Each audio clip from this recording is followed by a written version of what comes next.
Dès mi-avril, des bornes de prévention rappelant les gestes barrières et distributrices de gel hydroalcoolique ont été installées au sein même des lieux accélérateurs de transmission, tels que les magasins d'alimentation.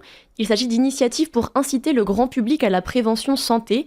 À l'initiative de ce projet, la start-up MySunicare. Bonjour et bienvenue dans le MAG sur Sensation. Nous recevons aujourd'hui Maxime Dupont, cofondateur de cette start-up. Bonjour Maxime. Bonjour. C'est sur la côte méditerranéenne à Toulon que vous et votre collaborateur Jean-Louis avez imaginé une borne de prévention active. En quoi consiste cette borne pédagogique de protection solaire et comment vous est venue l'idée de confectionner cette borne ? En fait, nous, on était à l'école à Toulon et c'est là-bas qu'on s'est rendu compte qu'il y avait une vraie problématique de prévention solaire. Puisque quand on allait à la plage avec les copains, concrètement, il n'y avait pas de crème solaire, on n'avait pas de crème solaire.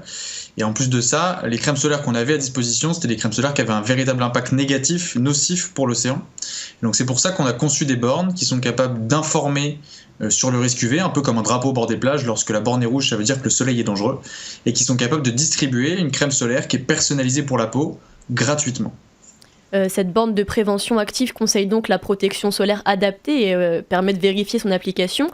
Elle distribue également des billes de crème solaire sur mesure. Comment est-ce qu'elle arrive à s'adapter à chaque personne ?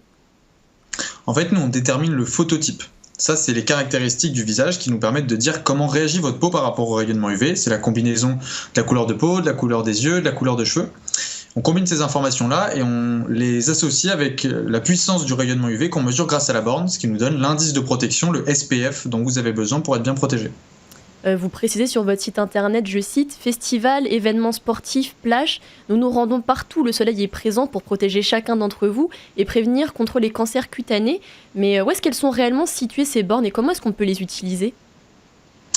Et du coup, elles étaient situées, par exemple l'été dernier, elles étaient situées sur énormément de festivals. C'est-à-dire que nous, on venait les planter aux quatre coins du festival et ça nous permettait de protéger les gens gratuitement. Concrètement, ils arrivaient à la borne, ils interagissaient avec elle pour sélectionner l'indice de crème dont ils avaient besoin et ensuite, on leur distribuait directement dans la main la dose de crème solaire. Avec la pandémie, vous avez créé une borne pédagogique de protection virale contenant des bidons de 5 litres de gel hydroalcoolique et distribuant jusqu'à 900 doses par jour. Une initiative pour aider à lutter contre la propagation du virus. Comment est-ce que vous avez imaginé cette nouvelle borne ? C'est exactement ça. En fait, nous, c'est face à la crise qui arrivait, on s'est rapidement posé la question de comment est-ce qu'on peut être utile à notre niveau pour venir apporter une solution concrète et efficace. Et en fait, on a adapté nos bornes de prévention solaire en bornes de prévention virale. Concrètement, si on veut faire simple, on a enlevé le capteur UV, on a enlevé la crème solaire, on a mis du gel hydroalcoolique à l'intérieur. La borne, elle est plus tactile, vous pouvez la voir juste derrière moi. Elle est directement sans contact. Et donc l'idée, c'est vraiment qu'on puisse distribuer du gel hydroalcoolique, toujours de manière gratuite, directement là où est le besoin, les zones de tension sanitaire. L'objectif de cette borne est donc de combiner la pédagogie et l'hygiène en distribuant donc du gel sans contact et en diffusant des vidéos gestes barrières adaptés. D'un aspect pédagogique, cette borne est un outil qui semble plus ou moins efficace, notamment pour les enfants. Était-ce le but qu'elle soit adaptée aux plus jeunes, par exemple ? Totalement. En fait, derrière Sunicare, il y a une vraie ambition de prévention et d'accessibilité du message de prévention, rendre ludique et accessible tout le message qui va permettre aux personnes de se protéger naturellement. Et donc, les enfants sont une vraie cible, comme pour le soleil, les enfants en capital soleil en danger. Sur la manière virale, les enfants sont vecteurs de transmission importants. Et donc, c'est important pour nous de rendre les choses ludiques pour les rendre attrayantes et transmettre des messages de prévention efficaces. Ces bornes de prévention ont donc été installées au sein même des lieux accélérateurs de transmission, comme je l'ai dit, comme des magasins d'alimentation. Est-ce qu'elles ont été placées à d'autres endroits et peut-être sûrement dans les grandes villes ? Ouais. Ce qui s'est passé, c'est qu'on les a placés, pour l'instant, on en a une dans une école de Sèvres, donc à côté de Paris, Boulogne-Billancourt. On a aussi placé une dans l'accueil d'une grande entreprise. L'idée, c'est vraiment d'être présent sur les zones de forte affluence. C'est l'endroit où les vecteurs de transmission sont forts. Et donc, pour l'instant, en région parisienne, mais par la suite et très rapidement, on a augmenté notre production pour venir répandre sur tout le territoire national. L'idée, c'est vraiment de toucher ces zones qui sont à forte affluence. Vous ajoutez également sur votre site internet, je cite, « Pour renouveler le mode de consommation de la crème solaire, nous avons supprimé les intermédiaires et proposons une solution zéro déchet plastique.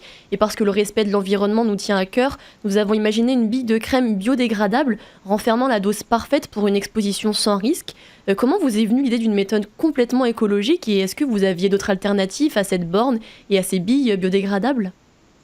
Totalement. Et en fait, ça fait là aussi partie de l'ADN de Sonicare. Pour nous, de base, tous les produits qu'on essaie de sortir doivent être le plus respectueux des contraintes environnementales possibles. C'était le cas pour la crème solaire qu'on distribuait, puisque du coup, elle était et elle est encore sans nanoparticules et sans filtre chimique, et donc avec un faible impact environnemental. Et en plus de ça, on voulait réduire l'impact environnemental de l'emballage. C'est pour ça que pendant longtemps, on a travaillé avec des enveloppes en gélatine végétale. Aujourd'hui, les bornes distribuent en vrac directement dans la main la crème solaire pour réussir à réduire au minimum le déchet impacté. Et c'est de la même manière pour nos bornes de distribution de gel hydroalcoolique.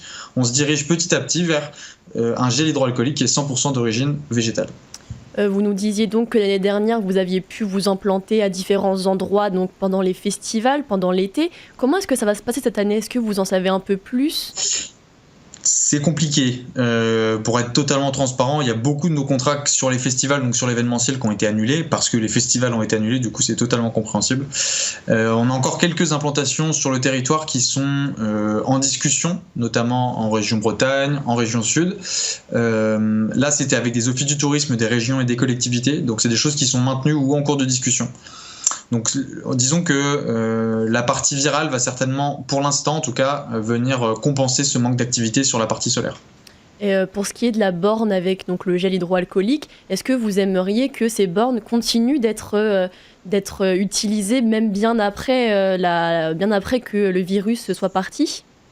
Totalement. Nous, notre objectif, c'est vraiment d'être dans une phase d'accompagnement de la transformation des comportements. De la même manière que sur la prévention solaire, dans laquelle on va aider à la transformation du comportement par rapport à l'usage du produit solaire, faire en sorte que ce soit plus ludique, plus accessible, prendre du plaisir à se protéger. Sur la prévention virale, la thématique est la même. Transformer les comportements pour faire en sorte que aller vers du mieux, vers quelque chose de plus responsable de sa santé et de la santé d'autrui. Prendre soin de soi et des autres naturellement. Est-ce que vous avez d'autres idées de bornes un peu du même genre ou même d'autres inventions complètement d'un autre type ?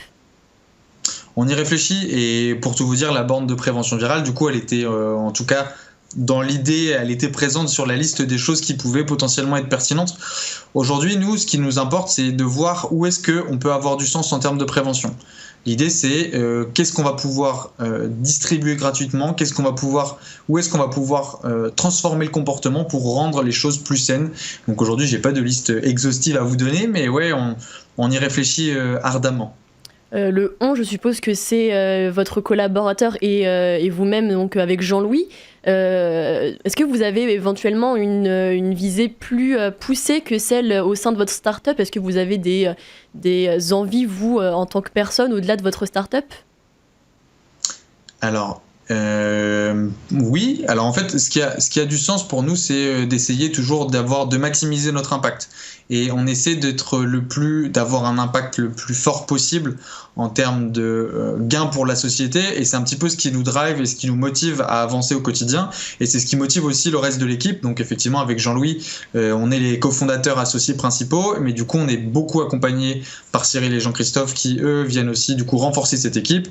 Et par tout un écosystème entrepreneurial qui vient nous épauler dans cette démarche proche de la santé avec le Prevent to Care Lab ou proche de l'impact social et environnemental avec Live for Good. Vous nous parlez donc de Cyril et Jean-Christophe, c'est ça ? Qu'est-ce qu'ils font, eux, au sein de votre start-up concrètement ?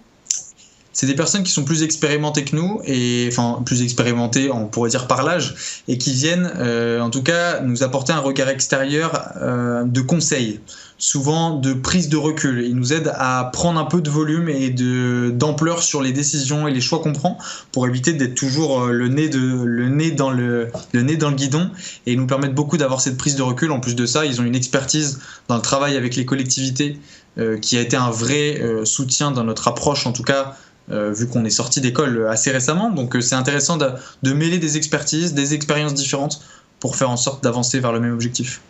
Merci Maxime Dupont d'avoir été avec nous dans le MAG sur Sensation. Je rappelle que vous êtes le cofondateur de la start-up MySonicare. Le MAG c'est terminé, vous pouvez retrouver cette émission en podcast audio et vidéo sur notre site et notre application Radio Sensation.